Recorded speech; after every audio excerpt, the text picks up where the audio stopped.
you are an entrepreneur, a professional, a speaker, or a coach, and although you've come a long way, it's time for you to take it to the next level.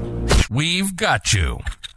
This is the Author to Authority podcast. We'll help you use authority and influencer marketing to build your business stronger and faster by publishing a book. You'll hear from guests that are thought leaders in sales, marketing, networking, communication, social media, promotion, and business leadership. Let's do it. This is the Author to Authority podcast. And now your host, the extraordinary word ninja, Kim Thompson-Pinder.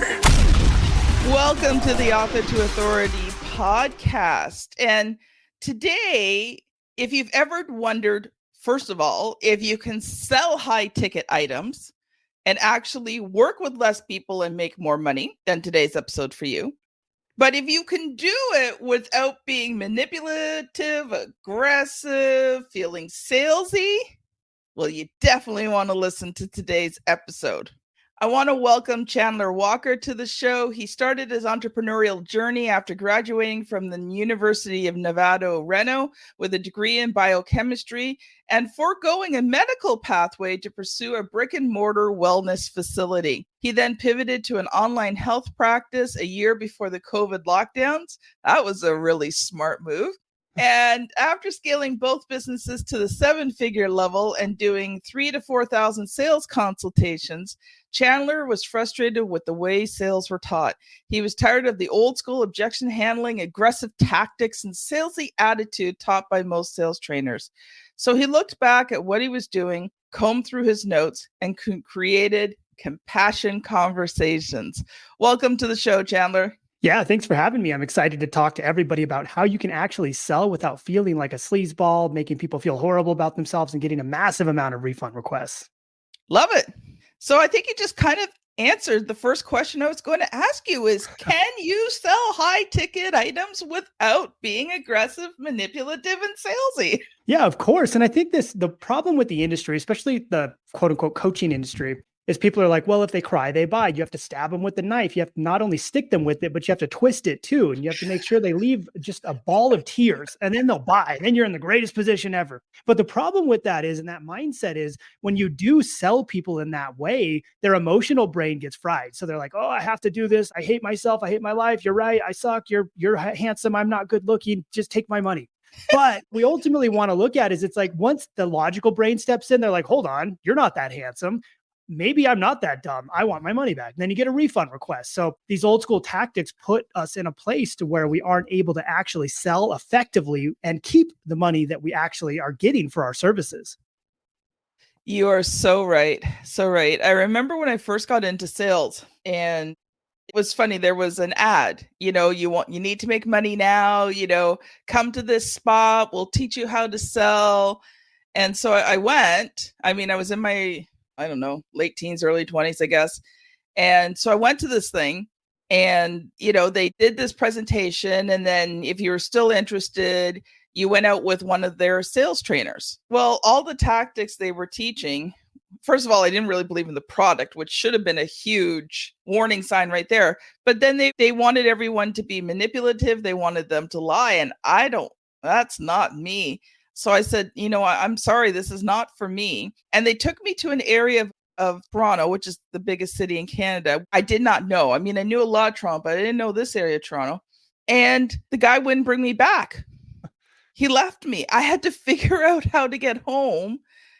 I didn't really have any money on me. The reason I went to this thing is because I didn't really have any money. So it's not like I could take a taxi. There wasn't a lot of, buses and subways out in that part of Toronto. I don't remember how I got home. I think I hitchhiked a bit, which was probably one of the scariest experiences of my life. But after that, I was like, I don't know if I want to sell. Exactly. And yet I had this entrepreneur in me that just had to come out. And I'm so thankful that years later, I was able to work with someone who taught me how to sell in a way that was authentic to me.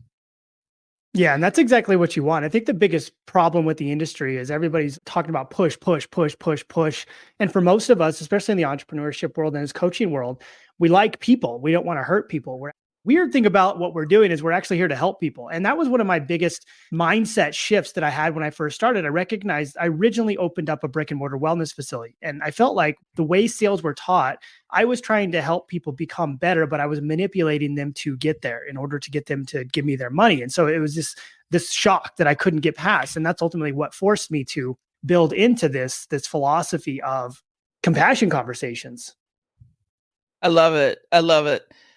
Chandler, tell me a little bit more about your story. So the one thing I'm really curious about, because I mean, your timing was impeccable, was what made you switch to online in 2019? Yeah, so I'm going to write a book and talk about how I predicted the entire pandemic and I knew and sold my business. And so then it'll be a bestseller and I'll make millions speaking on stage about how I know everything about it. But in reality, what I was doing was we had the brick and mortar and I recognized that we had a footprint locally. But what I wanted to do was be able to expand what we're doing globally. So early on, I started to build an app, and our app was centered around 7 pillars of wellness. It was mental health, social health, sleep, nutrition, fitness, habits, and wealth. And ultimately, what I figured out how to do was take all of that, put it in the app, bring about check-ins, make sure it was holding people accountable. We had coaches who were there and available. We essentially built this robust online platform. So then when the pandemic started coming around, we got the offer to sell our facility. And I already had the app running. We already had ads running. We already had people coming in the door. The online platform was more profitable than the brick and mortar itself.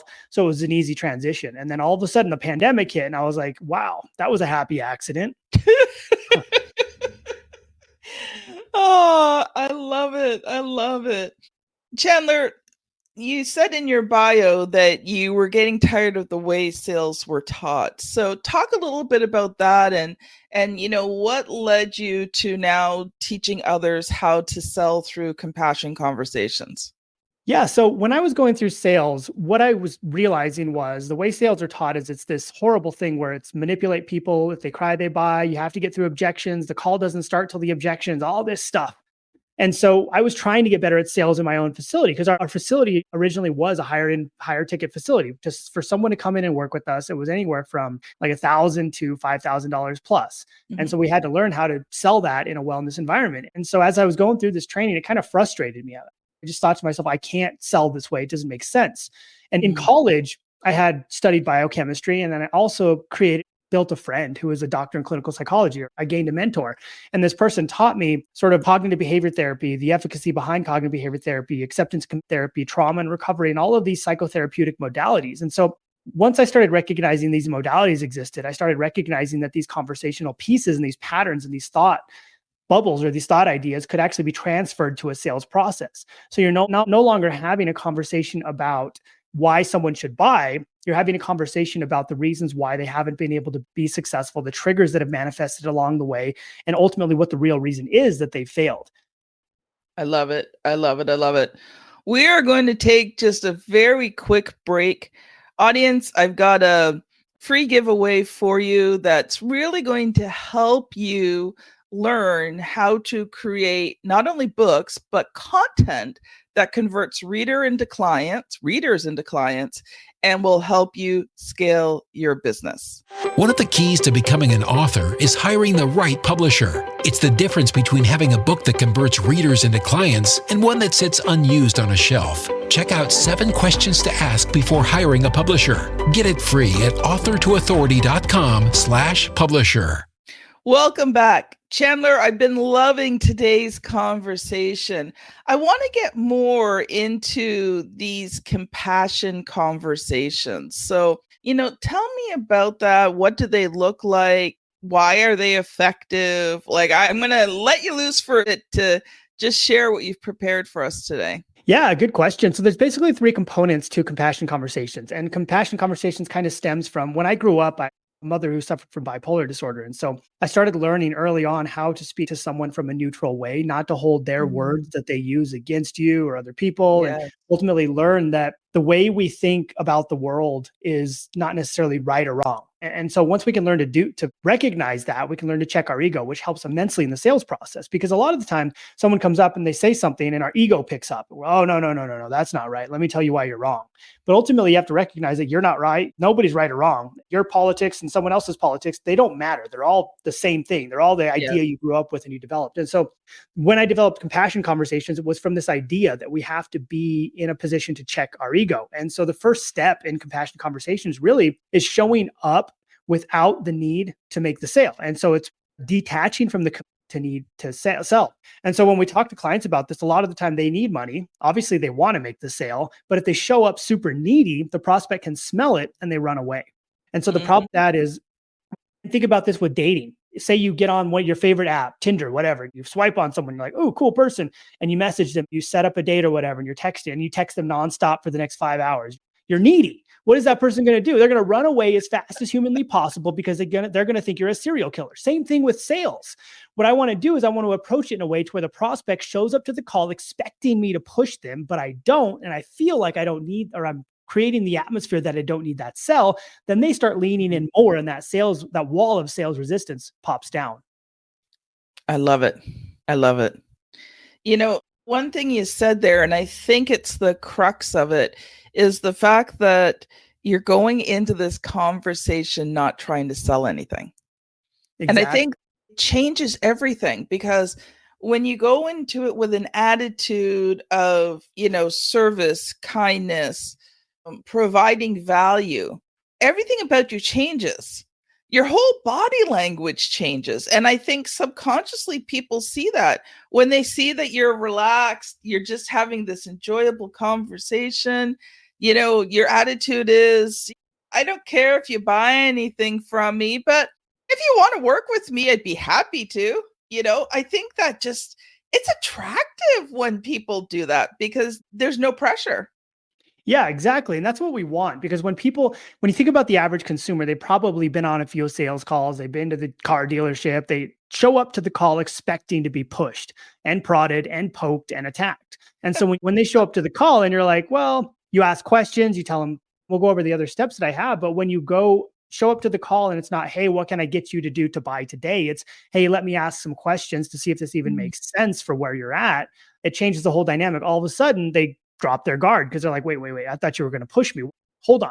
Why don't you want my money? Please take my money. So now it's like this reverse psychology thing and this happens to me. This happened to me the other day. I told a guy, he was on a call with me, and I told the guy, I was like, look, I don't think this is a good time for you to do this. It just doesn't make sense. I think you should do this and this and then come back. He goes, no, I want to buy today. I really like your sales tactic here. Ultimately, it's making me want to buy more. So I actually want to buy.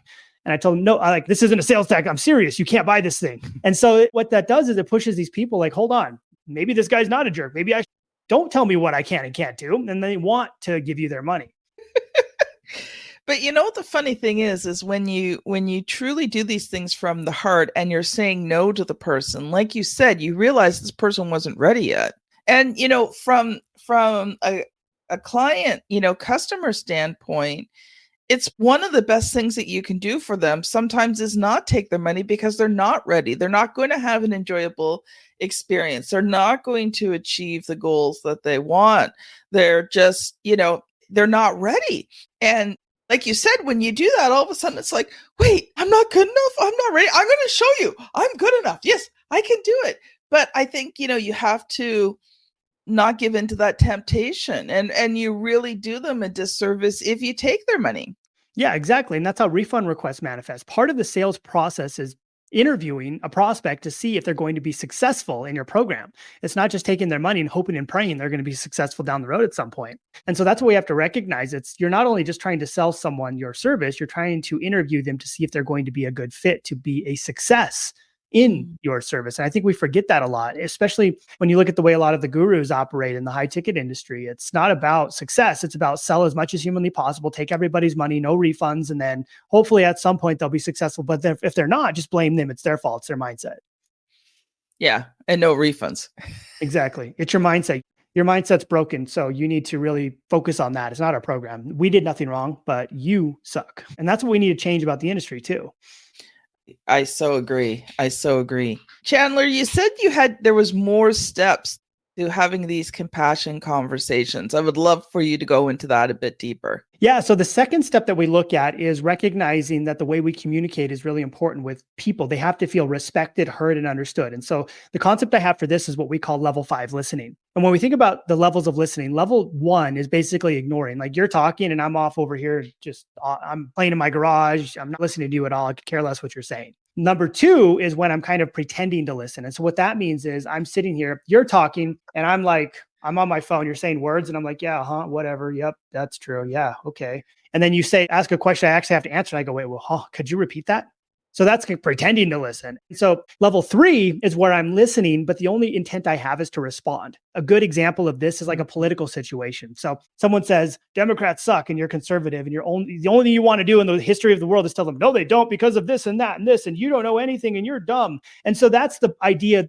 Unfortunately, a lot of people end up in this mindset while listening. Someone says something you don't agree with. The only thing you're doing is listening to respond and tell them that they're wrong.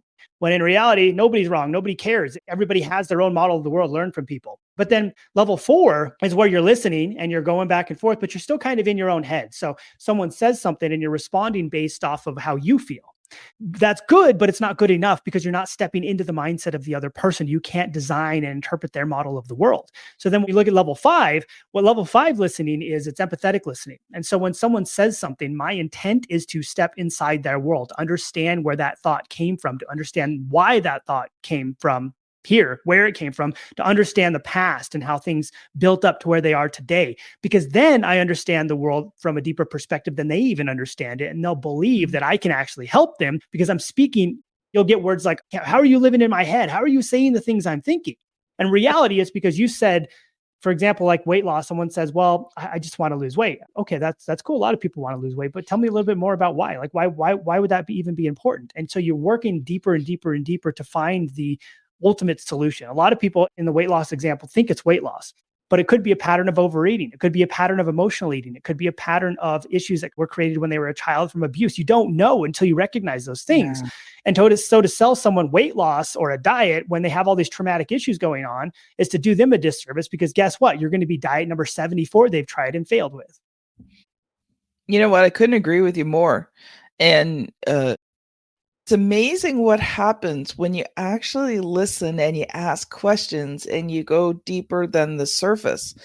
I know sometimes in book publishing, I'm talking to people about writing their books, and, they think that the book is going to be about this, but when we really start to look at it and we start to look at their client and we start to look at who's going to be reading this book, we realize that the problem isn't this, it's actually something else.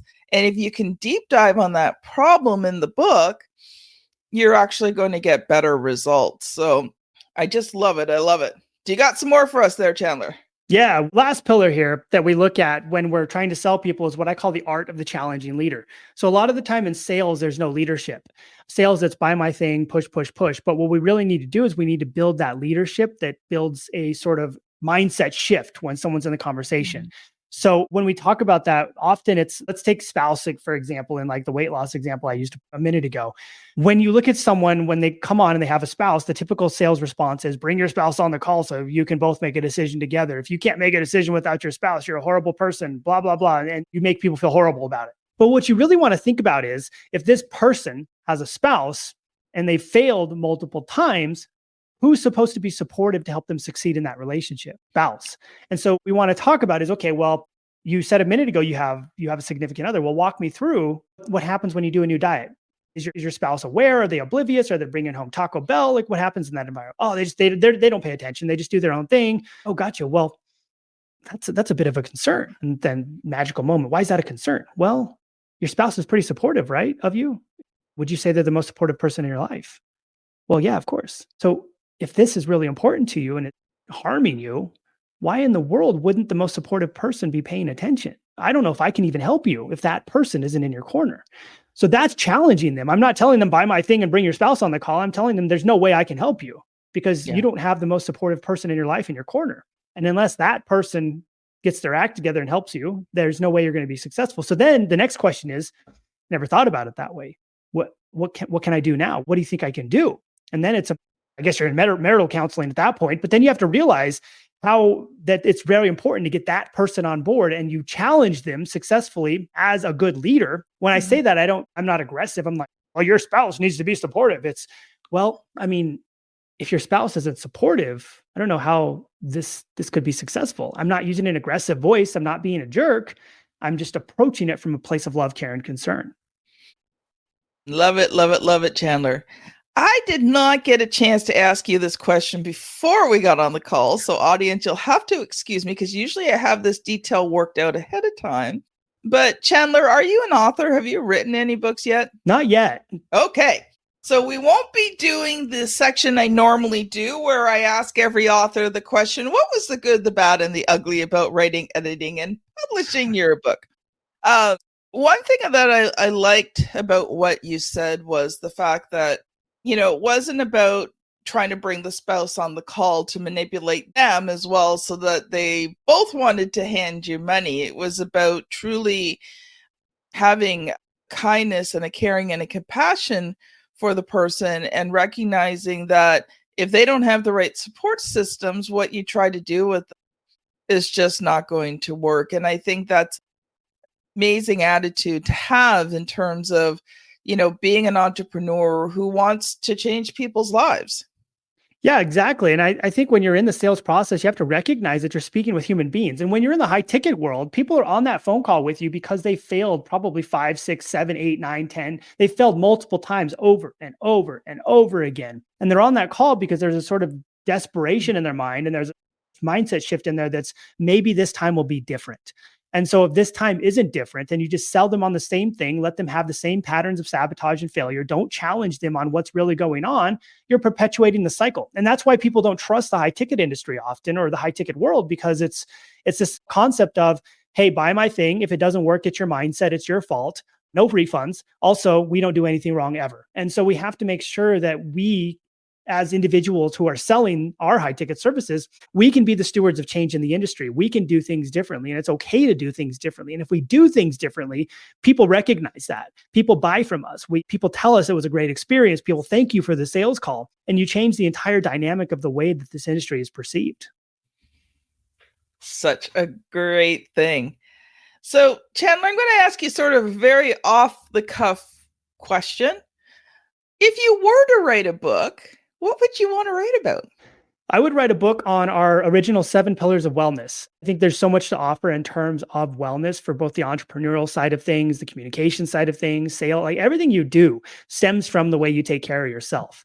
And in my philosophy is you have to live in your body. And if you're living in your body, you may as well take care of that thing, because that thing will break down. And if that thing breaks down, it's over. Life can't go on, obviously, because you're sick, dead, and dying. And so if I was going to write a book, it would be I would call it the 7 pillars of wellness, or the ultimate 7 pillars of wellness, or something like that. We would go through all 7 pillars. We would go through the mental health components. We would go through the social health components. We would go through the sleep components, the nutrition components, the fitness components, and the wealth components. Ultimately, I think these are the most important aspects to making anybody's life actually like livable and exciting and productive. I think that would be an amazing book, Chandler. I'm just excited about this conversation. It has been wonderful. Chandler, what I would love for you to do at this point is you've got a couple of minutes to give us a final thought. And if people have enjoyed today's conversation and they want to find out more about having compassion conversations, how can they connect with you? Yeah. So final thought, basically you don't have to be afraid of sales. Sales doesn't have to be a sleazy industry, and you don't have to follow the latest guru who tells you to stick people with the knife and twist it. You can be your own person. You can be your own best friend. You don't have to be your own worst enemy. Sales doesn't have to feel icky and gross. All you have to do is step into your true character and speak to people in a way that shows love, compassion, care, and concern, and show them that you're a leader worth following. And if you're interested in learning more about how we build high ticket sales processes, I have a system called the 9-step framework to building compassion conversations, or the 9-step framework to how to sell without manipulation, aggressive tactics, or feeling salesy. If you're watching this on LinkedIn or Instagram, you can just DM me, and I will DM me the word sales, and I'll send it over to you. If not, we'll put the link in the show notes so that people can click on it. Wonderful. Love it. I think that, One of the things that I've learned is that, first of all, let's just talk about mindset for a sec, because sometimes as entrepreneurs we're afraid to sell high ticket service and products. I've loved today's conversation because I think that you've given truly a genuine, authentic way for people to sell high ticket products and services that make a difference in people's lives. And I think it's an encouragement to every entrepreneur that they can, and not feel like they're ripping people off. So if you've been listening today and you've enjoyed today's conversation, I highly recommend that you go back to episode 366. So it's going to be a long hike, almost 100 episodes back. But how to shorten the high ticket sales cycle with Craig Andrews. Now, if you're on YouTube and watching it, you'll see the thumbnail here somewhere. I get my daughter to work on this, so I'm never quite sure where she places the thumbnail, but it'll be on the screen here somewhere. And if you're on your podcast app, you're going to have to scan back a bit, but I promise you that episode will help continue the conversation from today. Thank you so much, audience, for listening. It's been an amazing episode, and we will see you on the very next one. Bye now. You've been listening to the Author to Authority podcast. The extraordinary word ninja, Thompson-Pinder, has helped over 200 entrepreneurs, professionals, speakers, and coaches write and publish their books that have become incredible marketing tools for their business. And many of those have gone on to become Amazon best-selling authors and have used their books to land high-level clients and get on big stages. We hope you've enjoyed the show. Make sure to like, rate, and review. And we'll be back soon. But in the meantime, hit the website at www.authortoauthoritypodcast.com. See you next time.